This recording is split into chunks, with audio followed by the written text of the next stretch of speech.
Hello and welcome to a video podcast of the Yakima Symphony Orchestra.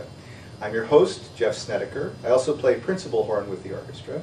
And today I'm talking with our music director, Lawrence Golan. Welcome. Thank you.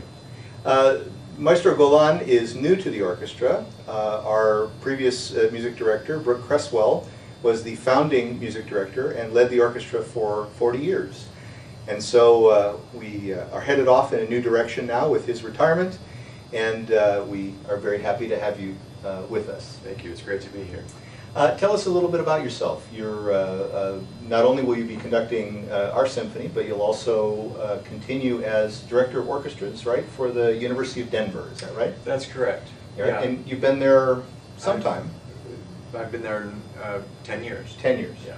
But you've had several other positions. Why don't you tell us just a little bit about what you've done before you came to Yakima? Right. Well, my most recent position was with the Phoenix Symphony, and I was the resident conductor. And I was doing that for the last 4 years. And it was a fantastic experience. I really enjoyed working with that orchestra. And I have now left the Phoenix Symphony to come here to be music director of the Yakima Symphony. And I will continue with my position in Denver, and those will be my two main posts, although there's always guest conducting for any conductor. A big part of our lives is guest conducting, going from city to city, you know, for a week at a time, working with the orchestra there. For example, this season I'll be in places like Tucson and Taiwan and Georgia and Memphis. Wow. Various locations. But it must be tough sometimes to keep it all straight. I imagine the important thing is to get the right score out of the bag at the right time. Well, it is. Yeah. It is. And as long as you can show up with the right music and the right clothes, you're off to a good start. Good start. Yeah. I have a story about a blue tux that I'll tell you sometime, but not now. Let's see. So our season is a very interesting collection of themes this year. Obviously, at least in part, if not in all, celebration of our new director and the new direction. But I think it's very interesting to see what themes you've chosen. Each concert has its own kind of, theme. And our first one is really about beginning, right? Right. Yeah, I think that in general, I just want to mention that some of the things that our audience can come to look forward to with our programming will be a combination of old, standard, great masterworks of the classical repertoire that they know and love, such as the Dvorak New World Symphony. Right, on our first concert. That's right. And those will always be combined, or not always necessarily, but often will be combined with pieces they haven't ever heard before. And my hope is that they will just come to expect at any given concert that they're going to know some things, they're not going to know other things, but they're going to love all the music we do. And this first concert, called New Beginnings, is a perfect example of that. We've got the Dvorak New World Symphony on one half of the program, and that, of course, is one of the most standard and beloved symphonies ever written. And on the other half of the program are two Washington premieres that almost by definition, nobody will have ever heard before. Let's come back to the Dvorak in a minute. Let's talk a little bit about the first half of the program. The first piece on the program is, I think, having heard a recording of it, it's a terrific opening number. Obviously goes with the title of the concert, New Beginnings, right? That's New Beginnings, by an American composer, Peter Boyer. Now, you've recorded some of his works, right, with the Moravian Chamber Orchestra? Was that Moravian Philharmonic. Moravian Philharmonic, sorry about that.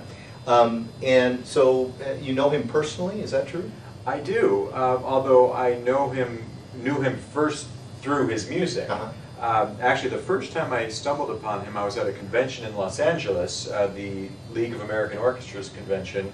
I was there to receive an award on adventurous programming. And as you know, at any convention, they have booths set up, various artist managers, composers, whatever. And this composer had a booth there, and so I'm always looking for new music that I've never heard before or heard of before, and to see if it would be interesting to my audiences. And at the time, I had just received or just gotten the position in Phoenix, with the Phoenix Symphony, and the very first score on the top of the pile was a piece called The Phoenix. So naturally it attracted me, it caught my eye, and so I met the composer, Peter Boyer, and he gave me several scores and recordings of his music to peruse, and I really enjoyed his music, and so that's how I first came about him, and the first piece I ever did was called The Phoenix. Yeah. And this is just one of the many great pieces that he's written. And then actually I commissioned him to write a piece called Tchaikovsky's 6.1. And that's very interesting because this recording that you did with the Moravian Philharmonic has the Tchaikovsky Sixth Symphony. Right.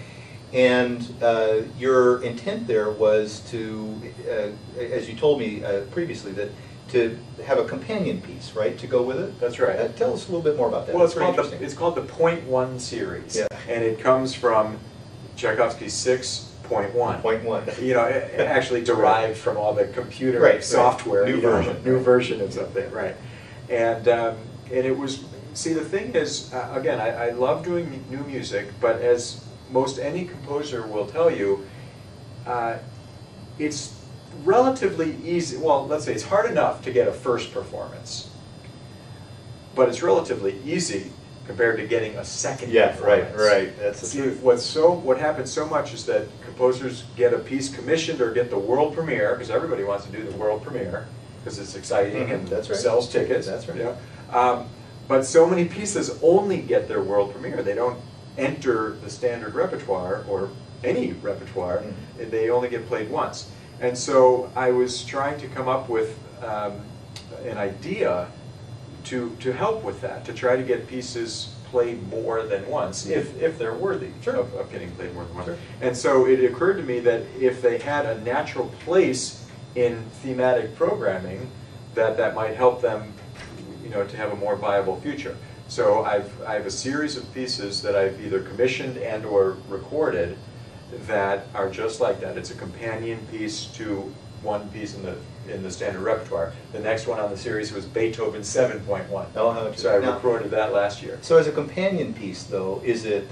I mean, the cliche would be to have a little encore, right? As a sort of encore. Do they have different roles depending on how the piece ends or what the composer feels or something like that? Absolutely. In the case of Tchaikovsky's 6.1, it is in fact meant to be played directly immediately after the symphony, even without any applause.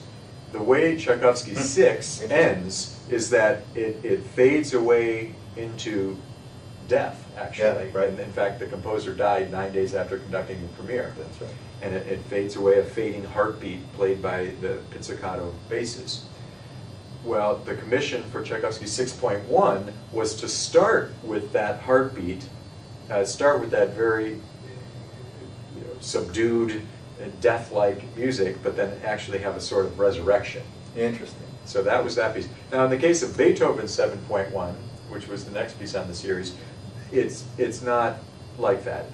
Beethoven 7 stands on its own and pretty high energy, and ends with you can't play anything after Beethoven 7.1. So in this case, the intention is to play it on the first half of the concert. Oh, okay. And what the composer in this case, whose name was William Hill, what he did was he wrote a symphony, actually. It's the Hill Symphony, but with the subtitle Beethoven 7.1.